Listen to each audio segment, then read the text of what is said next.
This is a Hello and Welcome podcast presented by Betway. It's your hosts, William Liu and Alex Wong. We're live once again from Stadium Swim. Circa Las Vegas hosts Stadium Swim, where you can watch live sports on a 40-foot tall, 14 million pixel screen while hanging out one of their 6 pools and 2 spas. It's got enough space to comfortably hold 4,000 guests. So definitely check it out the next time you're in town. Alex, how are you feeling right now, man?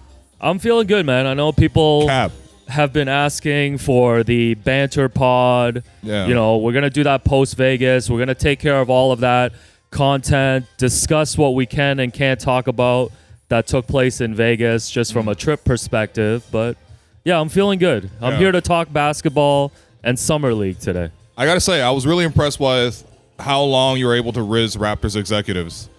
You really know hoops. You talked more basketball on this trip than we've talked basketball. Yeah, no, respects to the, shouts to everybody at the Raptors organization. It's been great coming out to Summer League. We know this is the big networking event to, just get to know some people better, We've certainly gotten to know a lot of people and their personalities, but look, on the parts that we can speak about, we have a couple updates. I mean, number one, Summer League, we have Gradey Dick, seeing what he's looking like, Ochai Agbaji, where he's looking like, our excitement level and in general with sort of the young group and the direction of the team. Where do you want to start?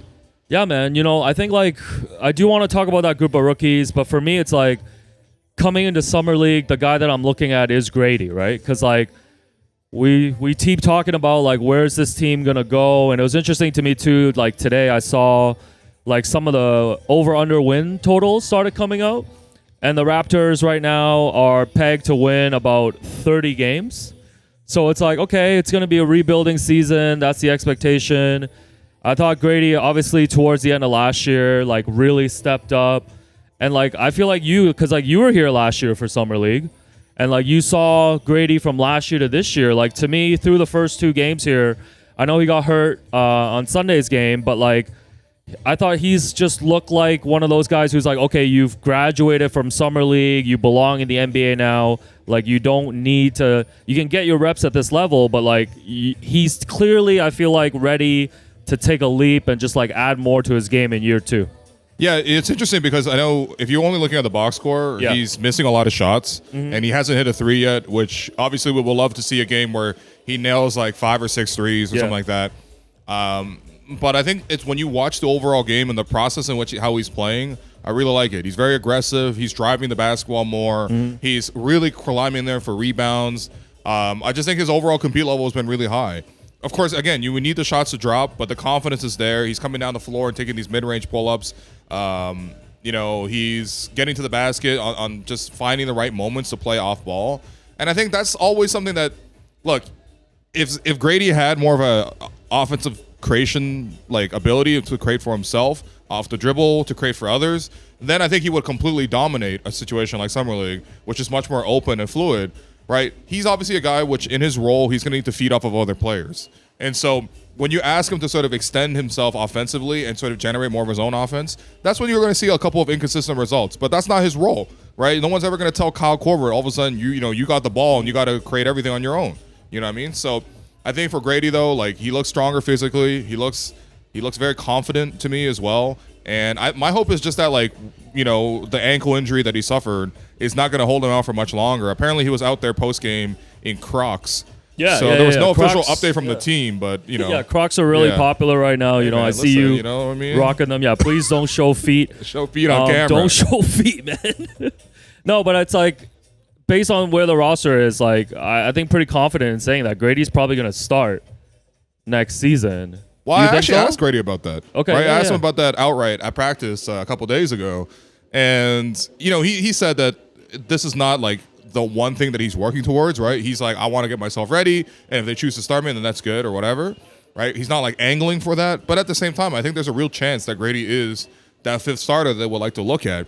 Or maybe even gets the first turn at it, because the Raptors actually have quite a few 2-guard style of options, right? Because if it's not Gradey, for example, it could be a guy like Ochai, who that's another guy we were trying to look at potentially in Summer League.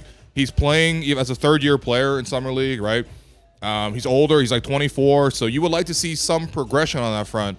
But to me, I'm not totally sure I'm seeing anything different from Ochai that we didn't see. What about you? Yeah, I always feel like you look at Ochai as a player, like he's got, the physicality. You seems like he's got the build to be like a really good player, but it's like since he's come to like the Raptors, like the end of last season, and even through the 2 games in Summer League, I just haven't been that impressed. Like, what's your standout skill for me? Like, are you a really good overall all-around player?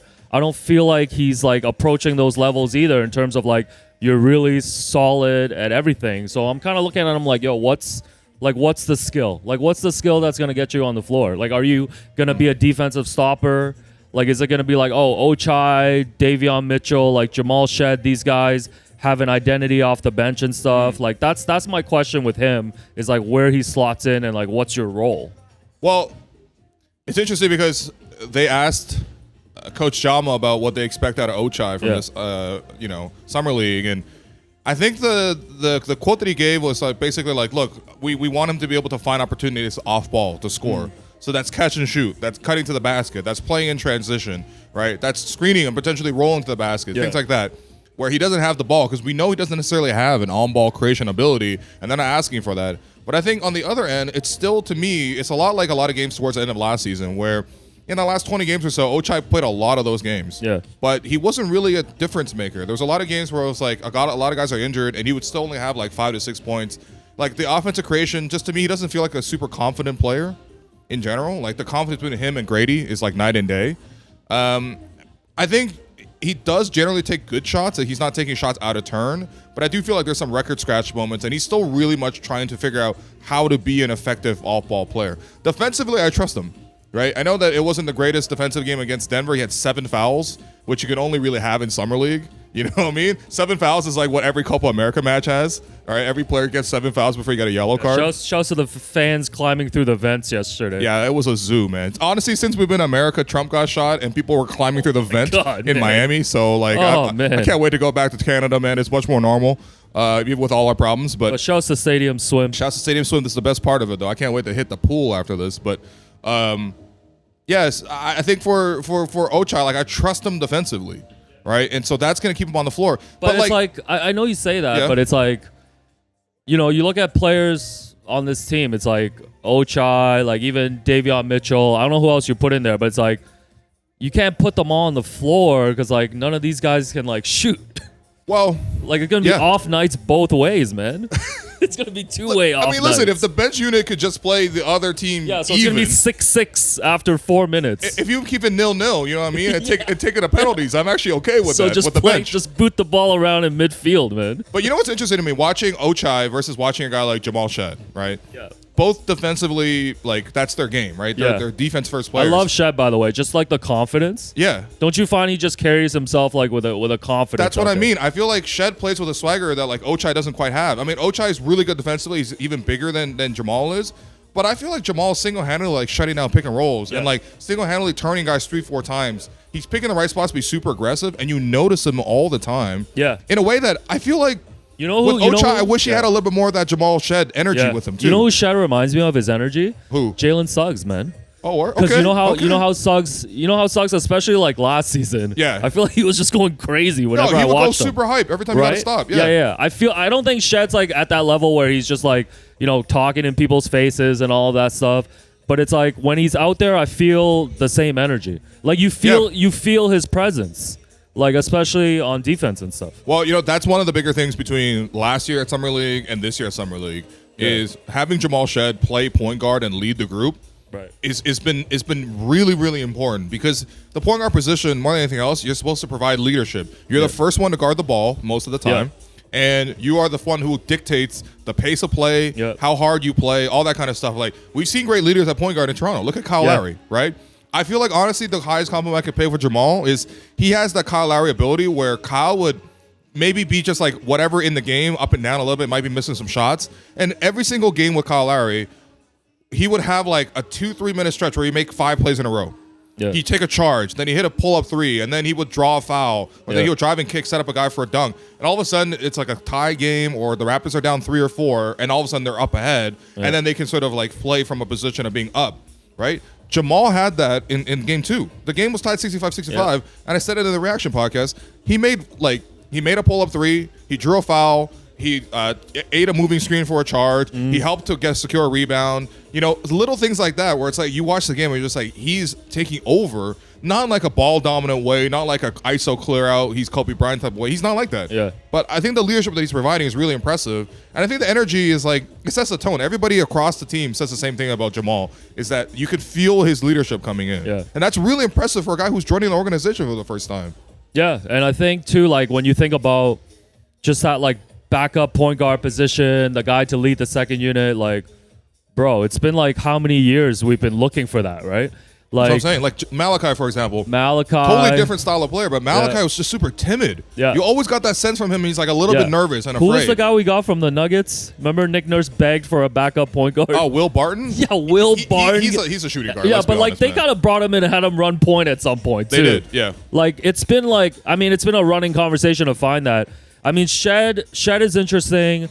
I want to ask you about my boy JFL as well, you know? Oh, yeah. Because, like, I know the first game, like, Javon Freeman-Liberty, I think you talked about it on the React Pod. We both noticed that it's, like, very shot happy out there, right? Oh, yeah. Like, looking for his own shot. I mean, he had a really good game yesterday. Yeah. In the second game, I thought. What do you make of him in terms, because, like, I feel like he's in the running for that spot, too, right? Yeah, I think for me, like, he's got to compete for a roster spot. That's where Jamal Shead's ahead of him. He already got a guaranteed contract, right?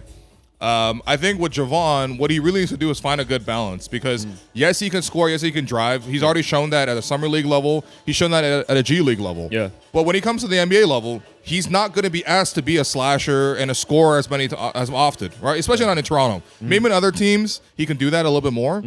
But that's where people are looking for how are you going to accentuate other players, right? Are you going to be a good catch-and-shoot three-point shooter? He did a good job of that in game 2, and I like that. Right? Are you going to be able to like distribute for other players? Are you going to be able to defend your position, maybe even help out other positions, right? Because again, like when you're a role player, like your goal isn't to be like I got to have the ball to be successful. Like nobody's a 15th man and they need to have the ball to be successful.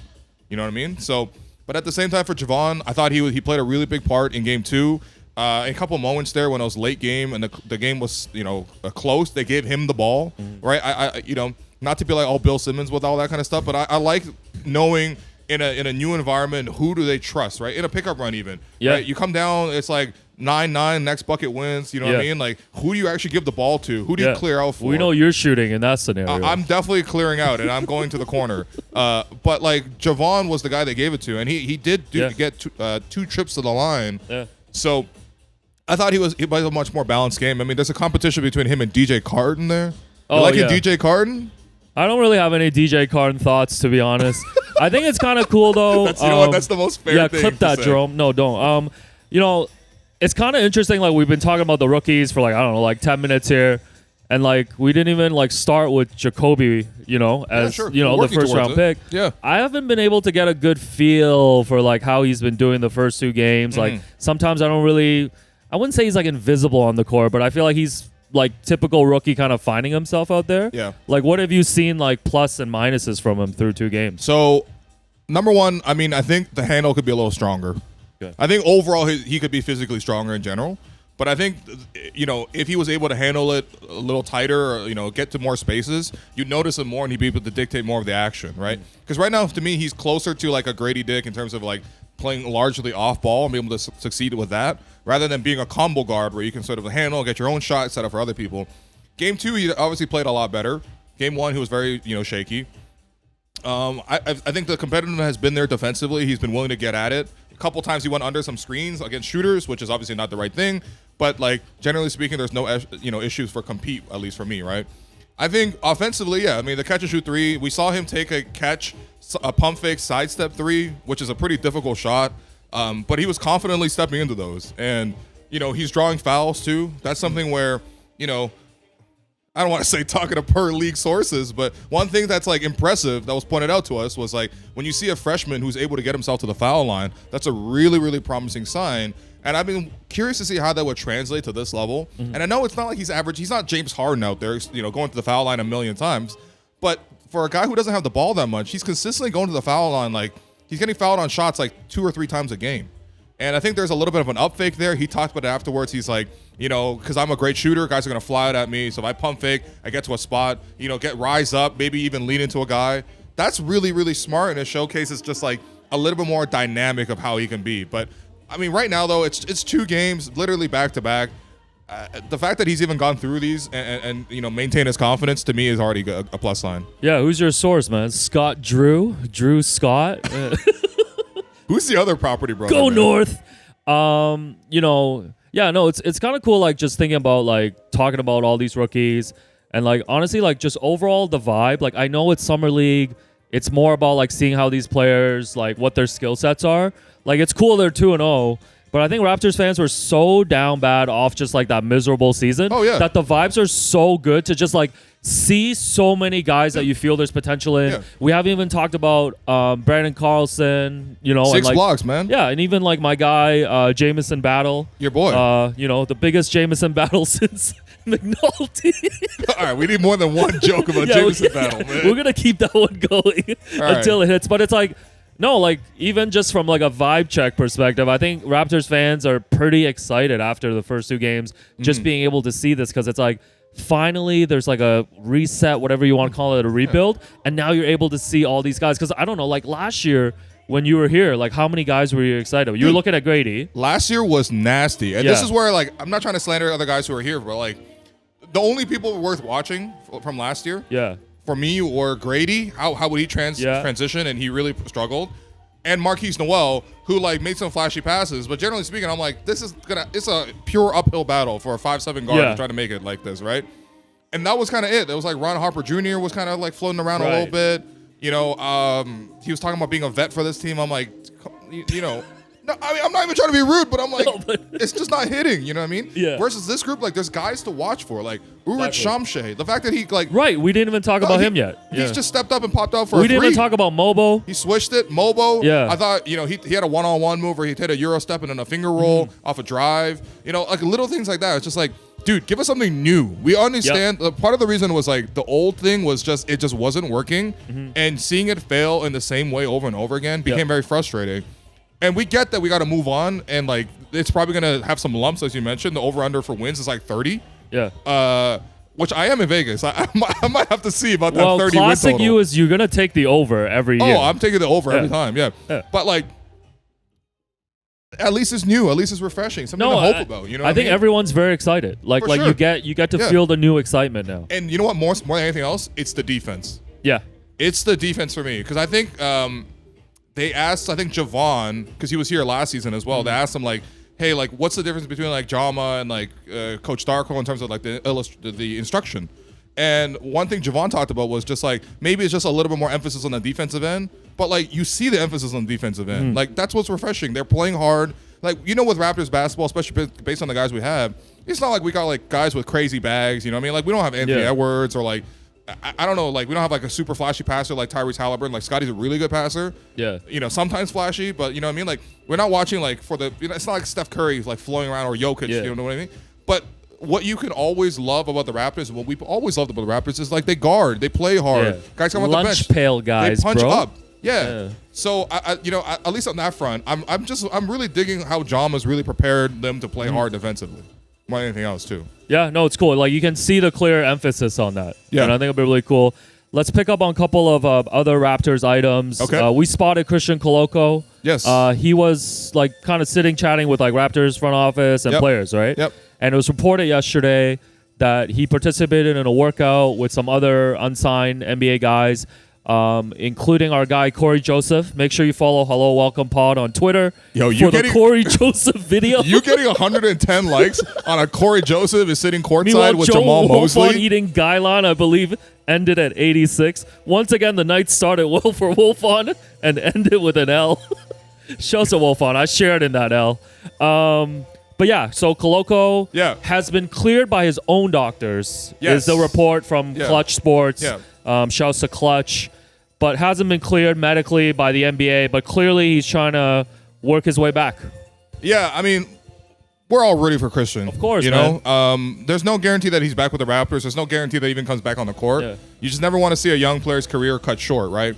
I think with Christian, the big barrier is he needs to be cleared by the NBA. And there's like an application process. I'm sure there's some sort of like medical testing. They're going to be very thorough. There's a lot of liabilities involved in this. Like, you don't want to play with your health. You really don't, right? But if he's able to get the clearance, I would really love to see him continue to get developed in the Toronto Raptors system. The Raptors have clearly checked in on him. They clearly believed in him, right? They took him 33rd overall in a draft that had a lot of good players in that second round range. And, you know, I think an athletic 7-footer at backup center would really help. Now, the Raptors have added a lot of bigs, right? Brandon Carlson, Ura Shamshe. But for me, like, Christian Koloko is the highest upside guy of those three. And I really enjoyed, even as a rookie, the moments they would have defensively. So more than anything else, though, I just want him to be healthy. You know what I mean? And I'm very happy for him. I'll try to get a little bit more details in terms of like what specifically is going on. Maybe even try to catch up with his agent. You know, do actual reporting things. Yeah. Which, like, you know, I'm sometimes I just feel like I'm cosplaying a reporter, not an actual reporter. You're a journalist, man. I'm a fan. I'm a fan who's You're curious. 3 questions every scrum, man. Well, you know. You know, respects to that, what man. Can I say? Just but an like, inquisitive guy. No, sticking to the Raptors theme, you know, it's been cool, honestly, running into like current, former Raptors. You know, like, you know, I know we had a chance to catch up with Chris Boucher yesterday. You know, we might not name some of the other ones, but even like, you know, JYD, all these guys. Sure, yeah. It's been super cool. But last item. That's a Chris Boucher, by the way.